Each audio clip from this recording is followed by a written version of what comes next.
Hello, this is my presentation of the Louisiana National Guard Museum's Collections Management Database.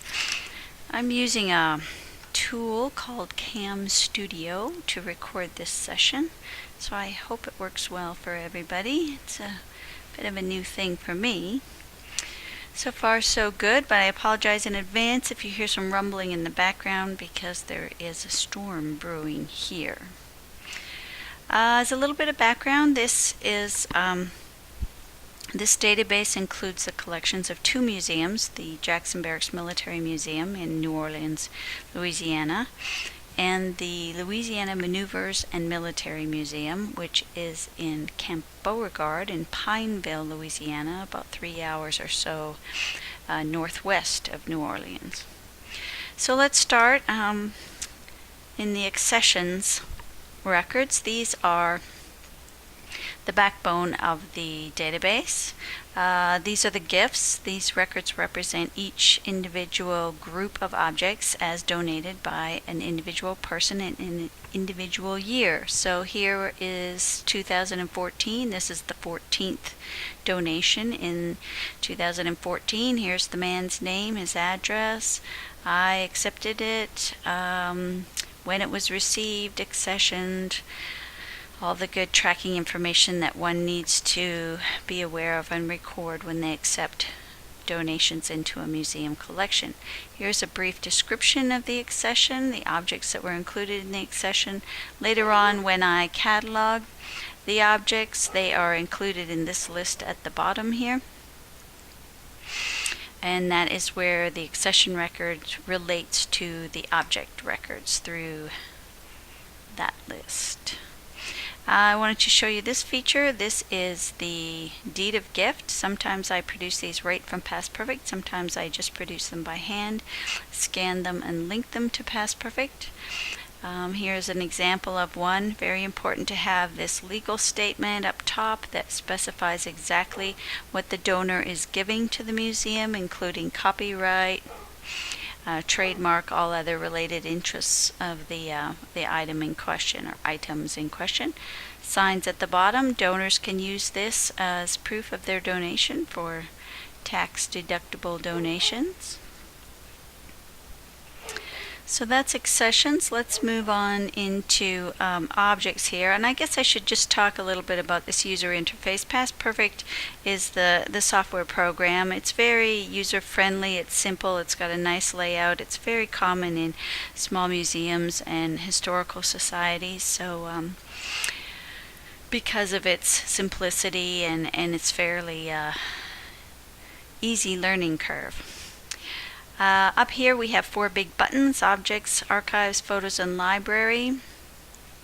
I'll just tell you right away, library I do not use for our reference library at all. I use a wonderful tool I discovered called Library Thing. Here's just a quick view of that, and there's another portion of my e-portfolio that will talk about Library Thing. This tool allows really quick and easy cataloging of our reference collection, so I found it to be much speedier and much more user-friendly than the Past Perfect library interface. So we'll just go back and look at objects. That is where I spend most of my time. I'm getting close to 6,000 items in the collection now, and let's see, we'll take a look at let me see which one I wanted here. There it is. This is a stiletto knife that was donated to the collection. It was used by Special Forces soldiers during World War II, so some of the very first Special Force units in the U.S. Army. Again, here's that accession number here, and this is the field that is linking this object record to that accession record for this gift. Category, subcategory up here, that is a classification system. The U.S. Army Museum System has developed their own, and that is the one we use. Object description. Down here you can see archaeology, art, geology, history, natural history. Each one of these tabs gives you a different set of fields depending on what type of collection you have. I stick in history pretty much exclusively, although we have an archaeology collection as well. Events, I wanted to show you this as an example of authority files. Military collection, we obviously have a lot of items associated with specific wars or activities of the U.S. Army and the Louisiana National Guard. We have hurricane response events included in there as major events to associate objects with. More fields down here: found, made, used, owned. Up here we have date fields and who did the data entry, and a little status, quick check kind of field. Legal status, related publications, related objects. If I catalog the sheath separately from the knife, those two objects could be linked up in that field. Location is very important because we have two museums. I have to keep track of where these objects are. Are they in the Jackson Barracks Museum and Louisiana Military Museum?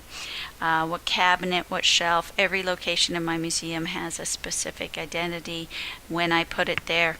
These also are a way of keeping track of where the objects are located temporarily.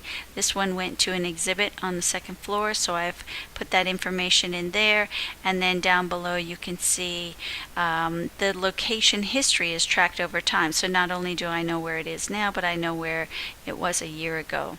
This is condition of the object, and again we have the ability to attach more records here in the future as the object is treated or restored through any conservation process. Appraisal, this is for insurance purposes. We just keep a minimum value, who valued it when, and I like to put in a website if I've used that to identify the value of the item. This little window here, it contains most of the fields that are used to search or to access the information that I'm putting into this database. Classification, as I mentioned up here, is the U.S. Army classification system. People, and we can take a quick look at this. This is an authority file to do with the very important people associated with the collection. I don't put everybody in here, but some big name people, and this has the added feature of being able to access this people biography file where you can put specific information about that person. For instance, here we have Henry Bolivar Sr., and I do know something of him, children, spouses, what his job was in the Guard. So Past Perfect is nice in that you can collect that sort of biographical information as well as just a link to the name. Subjects, this is the Library of Congress thesaurus for graphic materials preloaded. And search terms, this is another interesting feature. This is another authority file that I've set up, and for us as a military museum, these are military units. So that is a very important search term for our particular collection. Notes, exactly what it says. Add more notes. I use it for references and bibliographic material. Custom fields, this is our ownership field.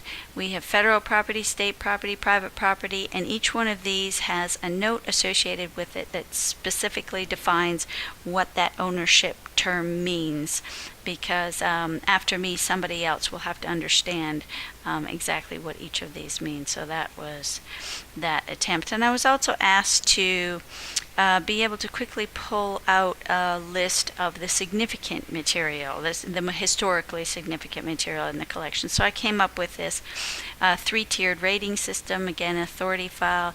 A is rare, unique, valuable. B, common, but still significant. And C, a replica and very easily replaced.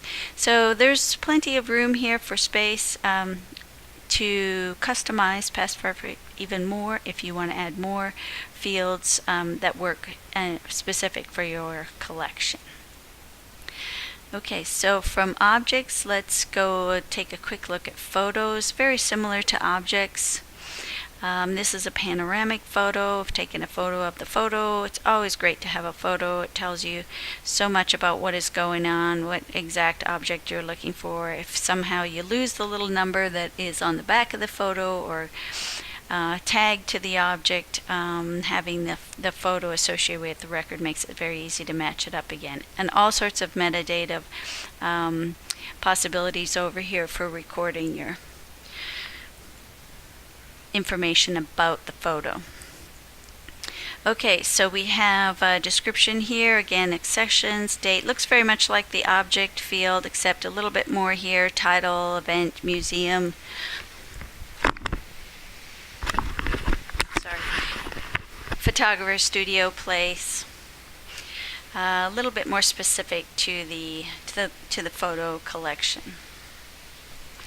Okay, we'll look at archives.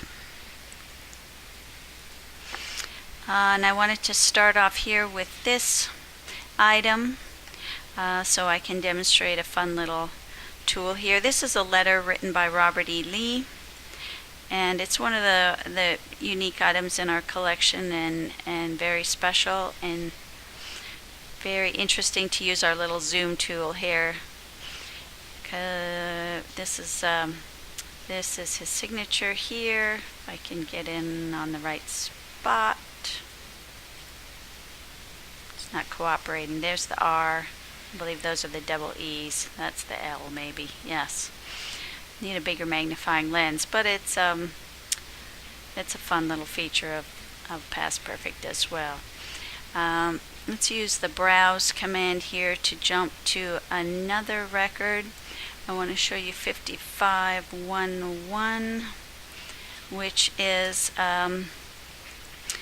a collection that I've cataloged at the box level. One of the interesting things about the archive catalog is that you can catalog at different levels of description. Down here you can see this has got the box level chosen, but the other options here, folder, collection level, series level. Sometimes I catalog a collection as one record for the whole collection, so I can get more product and less processing going on. I have a huge archive, well, not that huge, but thousands of records to create, even if I did them just as collections. So it's important to get a little bit about all of it in there first, and then come back through and refine it a bit more to the box level. And my ePortfolio does discuss the creation of a finding aid for one of these collections. In fact, I think it is this collection. So this shows you the archive screen. The finding aid is linked here, multimedia links. Make sure I get the right one. And this would be the finding aid for this collection. Much more detail, information about the collection, the people involved that produced this material or collected or created it. And then once I've got this finding aid created, I take the information right from there, put it into my scope and content notes, titles. It makes filling out the metadata on this screen much simpler. And you can see, again, here, container list, legal, related, location. A lot of these are the same as the objects in the photos, but down here, a little more detailed breakdown specific to archival collections. Okay, I'm just going to quickly go over some of the rest of this. Incoming loans and outgoing loans. These are for tracking objects coming into my museum on loan and going out to other museums.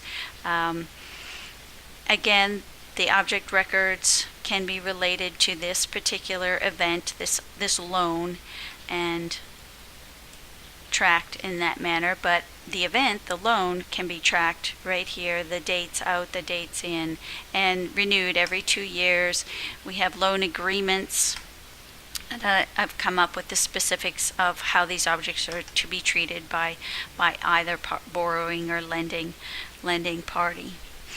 Exhibits is another useful tool. This tracks the exhibits, obviously. This is one we did for honoring the Hungarian refugee community that came to Jackson Barracks in 1956. They lent us some objects. We copied some of their material. We put together this exhibit. Some of these objects are from our collection. So they are tracked back through this field right here. At the bottom you can see again the objects that were in our collection that are linked to this event, and again you can track humidity, temperature, light levels, everything about this exhibit through this window field here. And I just want to mention deaccessions. This is where we're basically throwing out records for one reason or another. Some of these were lost during Hurricane Katrina. Some of them were accepted but are no longer part of the collection scope for the museum. It's refined its collection scope a little bit, and I talk a bit more about that in my collections management plan section of my ePortfolio. Here's an example of an object. This is a hand grenade. Hurricane Katrina corroded it to the point where we couldn't tell if it had been demilitarized, i.e. it wasn't going to explode on us, so it needed to be removed from the collection because it posed a dangerous risk. We had others like it. Wasn't a big deal. We had it taken away to be disposed of properly, and the record was deaccessioned. Now, the deaccession records are maintained in Past Perfect so that if a week later, as in this case, somebody says, I want to report about that hand grenade, you can go back and pull the information you have and the photo you have without having lost what the object, the metadata about that object. Okay, research. This is where people, users and curators, historians, whoever's going to be using this collection for whatever purpose, pull the information out of the database. They can search through this catalog field. This is query by any field in the entire objects, libraries, photos, archives. Very easy to customize your search. Again, keyword search, very simple, straightforward. Lexicon, that's the classification system I mentioned earlier. Again, going from Chenel's nomenclature to the Army Museum system are these categories down below. What else? People, we talked about people, and search term, we talked about search term, the military units. So reports, this is one of the more challenging areas of Past Perfect. I'll just quickly show you how one of these works. This was an attempt to, well, it was a successful attempt. I created a report for the inventory of weapons, small arms, firearms that are stored in a vault. They have to be inventoried 4 times a year. So I needed a list that the inventory personnel could take over there and just check items off the list. So this is the form, the report format I created, where each field that I wanted to show up on this printout were placed in here. And then basically you just run the thing. You come up with some filter terminology here. I chose collection, weapons collection, and sorted it by home location. And they take a few minutes to run, so I've already preloaded one here. This is what you end up with, a little picture, although weapons never come out very well in these little thumbnails, but the object identifier, the serial number identifier, basic description, where it is located, who owns it, federal, state. These are all important information for the inventory person. Very simple to go over there and check down this list and accomplish that important task in our collection. I'll just briefly mention these 4 buttons here. A lot of the small museums and historical collections use these to manage their Friends support group or their nonprofit support organization. I am not using them. We do have a Friends group, but they do their own thing, so they don't see much use in our collection. Utilities, I just want to mention quickly the import feature. I did use this. Our museum up at Camp Beauregard had an access-based database. I've managed to export that material into an Excel spreadsheet. Spent about a week cleaning the data, reformatting things a little bit, created a data crosswalk to match up those fields with my Past Perfect fields, and then used this tool here to suck in about 800 objects and photos and archives in one shot. So it saved a lot of data entry time, we managed to get everything that was on exhibit at that museum into this database in a relatively short period of time. Really only took, even with cataloging, photographing every single item on exhibit, it only took about 2 weeks to accomplish the task. So there's an object that is on exhibit up at that museum, and the only thing I noticed is some formatting issues. This is usually in a column, and it's all in one row, so it worked out pretty good. Although I did try it out on before I ran it for real. I tried it out on a copy database. This is my backups. I'm only showing one here because, again, this is a copy of my database, not the real thing. I run backups daily for the data. I run backups weekly for the images and the multimedia file. And once a year, just before hurricane season, I run a DVD copy of the entire collection, and that goes out of state up to Virginia, because Louisiana is, as you know, well known for hurricane activity, and we did lose the original database and a lot of the paper files for this museum, so it's not going to happen again. Let's see, setup. I'll just show you a couple of things here. This is the authority files, like I've mentioned. This is the storage location files, so again, easy to edit and add new rooms, new buildings as you develop your museum and your storage spaces and give them names. And again, those go back over here in that location field. If you hit F7's the lookup key, and there they are again right there. So it keeps a couple of data entry people that work on this collection sort of all on the same track if they remember to look them up. The lexicon, as I mentioned, is here, and here's Chanel's system that I'm moving away from because I don't think I will ever have any use for things like a Arestra. I don't even know what that is. So I'm shifting over to the Army system. Here's an example: clothing, headgear, caps, hats, helmets. Again, work in progress. I tweak it as I go. There's a lot of objects in the Chanel system. It's meant to cover every aspect of American material culture that there is, I think. So we're refining it down into just being U.S. Army material culture and more suitable for our collection.